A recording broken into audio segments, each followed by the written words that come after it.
Hey guys, நம்ம டே 1ல போட்ட plan படி ஃப்ரைடே வந்து நாமக்கல் கவிஞர் கீவா ஜெகநாதன் நிறுத்தின கண்டா இந்த 3 டாபிக் மட்டும் தான் கம்ப்ளீட் பண்ண முடிஞ்சது. ஸோ சாட்டர்டே வந்து இந்த 3 தமிழ் டாபிக்மே ரிவிஷன் கொடுத்துட்டு ரிமைனிங் இருக்கிற அந்த number series, social transformation of Tamil Nadu இது 3மே கம்ப்ளீட் பண்ணிட்டேன்.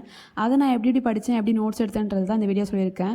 ஸோ நான் காலையில் எடுத்தோன்னே வந்து ஆல்ரெடி படித்த தமிழ் டாபிக் வந்து புக்கில் இருக்கிற கண்டென்ட் நான் சைடில் பாயிண்ட்ஸ் எழுதினது அண்ட் லென்த்தியாக நோட்ஸ் எடுத்து வந்து கீவா ஜெகநாதனுக்கு உருத்திரக்கண்ணருக்கு லென்த்தியாக நோட்ஸ் எடுத்திருந்தேன். அதுவுமே ஃபுல்லாக ரிவைஸ் பண்ணிக்கிட்டேன். நம்ம எப்பயுமே தமிழ் வந்து அதுவும் இந்தமாரி 3 டாபிக்லாம் கம்பைன்ட் ஆகி படிக்கும்போது கொஞ்சம் ரொம்ப கவனமாகவே படிச்சுக்கணும். ஏன்னா எல்லாத்துலேயுமே வந்து அவங்களோட பர்த் அண்ட் டெத் டேட் படிப்போம், அண்ட் அவங்க எந்தெந்த வருஷத்தில் வந்து விருது வாங்கினாங்கன்னு படிப்போம், அவங்களோட என்னென்ன நூல் என்ன படைப்புகள் எல்லாமே படிப்போம். ஸோ அதெல்லாம் வந்து ஒருத்தவங்களோட நூல் ஒருத்தவங்களோட படைப்பு வந்து இன்னொருத்தவங்களுக்கு படிக்கும்போது ஒரு சில வேர்டு சின்ன சின்ன சேஞ்சஸ் தான் இருக்கும். ஸோ அதெல்லாம் வந்து ரொம்ப கவனமாக படிக்கணும். ஸோ நான் உருத்திரங்கண்ணரை பொறுத்த வரைக்கும் இவரோட பாடல்கள் இருக்கிற அந்த பட்டினப்பாலே பெரும்பானாற்று படை அது ரெண்டுமே டீட்டெயிலாக படிச்சுக்கிட்டேன். அண்ட் நான் புக் கண்டென்ட் படிக்கிறதுக்கு இந்த ஆப் தான் யூஸ் பண்ணுறேன், தமிழ்நாடு போர்ட் புக்ஸ்னு சொல்லிட்டு. இது ரொம்பவே யூஸ்ஃபுல்லாக இருக்குது. இதில் வந்து அதர் லாங்குவேஜும் அவைலபிளாக இருக்குது. அண்ட் ஸ்டூடெண்ட்ஸ்க்குலாம் இது ரொம்பவே யூஸ்ஃபுல்லாக இருக்கும். ஏன்னா இதில் சிலபஸ்ஸு 10th 11th 12th எல்லாமே ப்ரீவியஸ் கொஸ்டின் பேப்பர்லாம் கொடுத்துருக்காங்க. ஸோ நான் வந்து இதில் எனக்கு அந்த சோஷியல் டிரான்ஸ்ஃபர்மேஷன் ஆஃப் தமிழ்நாடு வந்து 10th ஹிஸ்ட்ரியில் 10th யூனிட்டில் இருக்குது. ஸோ அதை தான் நான் ஓப்பன் பண்ணிக்கிறேன். அதில் வந்து சோஷியல் சயின்ஸில் இருக்கும். சோஷியல் சயின்ஸில் 10th இதில் வந்து 11th சாப்டராக இருக்கும். புக்கில் பார்த்தா 10th யூனிட் அப்படின்ட்டு இருக்கும், சோஷியல் டிரான்ஸ்ஃபர்மேஷன் இன் தமிழ்நாடு. இதில் வந்து இந்த டாபிக் ரொம்பவே இம்பார்ட்டண்ட்டு. ஏன்னா வந்து குரூப் 1ல் கூட இதுலேருந்து கொஸ்டின் வந்திருந்தது. Justice party Indian liberal federation இந்த டாப்பிக்லேருந்து நம்ம குரூப் 1ல் ஒரு கொஸ்டின் வந்திருந்தது. இது வந்து November 1916 doctor C Natesanar, sir P T Thiyagarajan, TM Nair இவங்க எல்லாருமே சேர்ந்து ஜஸ்டிஸ் பார்ட்டி ஸ்டார்ட் பண்ணியிருப்பாங்க.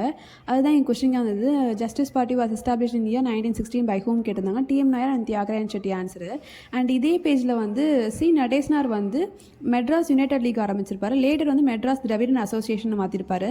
அது எந்த இயரில் ரீநேமிங் பண்ணாங்க அப்படின்னு சொல்லிட்டு ஒரு குரோனாலஜிக்கல் ஆர்டர் கொஸ்டினில் கேட்டிருக்காங்க. அதேமாதிரி சவுத் இந்தியன் லிபரல் ஃபெடரேஷனை வந்து எப்போ ஃபார்ம் பண்ணாங்க அப்படின்னு சொல்லிட்டு கேட்டிருந்தாங்க. ஸோ இந்த லெசன் வந்து ரொம்பவே இம்பார்ட்டன்ட் தான். ஸோ அதனால் ஒரு வேர்டு விடாமல் நான் வேர்ட் பை வேர்ட் எல்லாமே ஃபுல்லாக படிச்சுட்டு இருந்தேன். இது படிக்கிறதுக்கே எனக்கு ரொம்ப டைம் ஆகிடுச்சு. ஸோ நெக்ஸ்ட்டு வந்து ரீசனிங் ஸ்டார்ட் பண்ணலான்னு சொல்லிட்டு ரீசனிங்க்கு எனக்கு ஒரு PDF இருந்தது. எனக்கு நெட்டில் தான் இது அவைலபிளாக இருந்து டெவலப் பண்ணிக்கிட்டேன். இது வந்து RS அகர்வாலோட எஸ்சானோட பப்ளிகேஷன் தான். இது ரீசனிங்காகவே தனியாக வந்து ஒரு புக் அவைலபிளாக இருந்தது. இது ரொம்பவே யூஸ்ஃபுல்லாக தான் இருக்குது. நான் உள்ள ஃபுல்லாக பார்த்தேன். நான் இதுதான் அதில் இருக்கிற கண்டென்ட்டு. மோஸ்ட்லி ரீசனிங் இருக்கிறது எல்லாமே கவர் பண்ணியிருந்தாங்க. ஸோ இதில் தான் வந்து என்னோடய நம்பர் சீரிஸ் சாப்டர் வந்து எடுத்து படிக்க ஸ்டார்ட் பண்ணியிருந்தேன். பேசிக்காக வந்து ஒரு எக்ஸசைஸ் சம்ஸ் வந்து ஒரு 8 போல் கொடுத்துருந்தாங்க.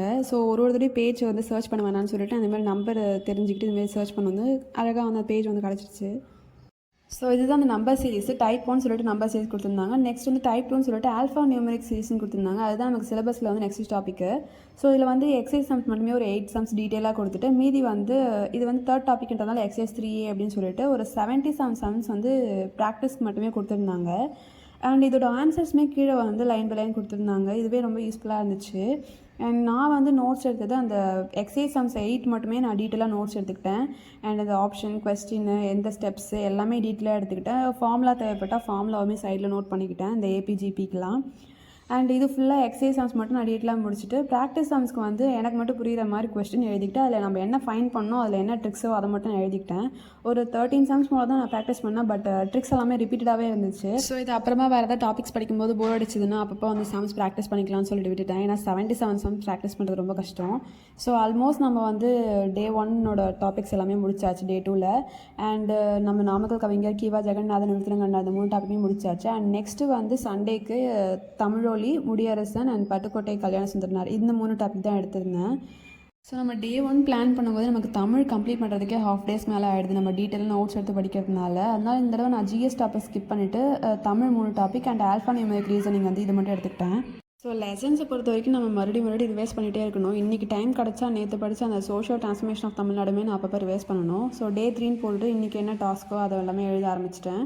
அப்புறம் நிறைய பேர் வீடியோ ஃபுல்லாக பார்க்குறீங்க, பட் சப்ஸ்கிரைப் லைக் மட்டும் எதுவுமே பண்ண மாட்டீங்க. நீங்கள் பண்ணுற ஒரு லைக் அண்ட் சப்ஸ்கிரைப் தான் எனக்கு கொஞ்சம் மோட்டிவேஷனாக இருக்கும் நெக்ஸ்ட் வீடியோ ஷூட் பண்ணுறதுக்கு. ஏன்னா நான் ஒரு பக்கம் படிச்சுக்கிட்டு நோட்ஸ் எழுதிக்கிட்டு வீடியோ ஷூட் பண்ணிக்கிட்டு வாய்ஸ் கொடுத்துட்டு எல்லாமே பண்ணிகிட்டு இருக்கேன். நான் வந்து இந்த சேனல் ஸ்டார்ட் பண்ணது என்ன ஒரு கன்சிஸ்டண்ட்டாக கொண்டு போகிறதுக்காக தான். பட் இருந்தாலுமே நம்ம எடுக்கிற எஃபர்ட் கொஞ்சமாவது ரிசல்ட் கிடைக்கணும்னு நம்ம எதிர்பார்ப்போம்ல, அதுக்காக தான் சொல்கிறேன். ஸோ உங்களுக்கு வீடியோ பிடிச்சிருந்துன்னா மறக்காமல் ஒரு சப்ஸ்கிரைப் அண்ட் லைக் பண்ணிவிடுங்க. இவ்வளோ தூரம் வீடியோ வந்து கண்டினியூ பார்த்ததுக்கு ரொம்ப தேங்க்யூ. ஸோ நெக்ஸ்ட் வீடியோவில் பார்க்கலாம். நீங்களுமே யாராவது என் கூட சேர்ந்து படிக்கணும்னா ஒரே ஒரு கமெண்ட் மட்டும் பண்ணிவிடுங்க.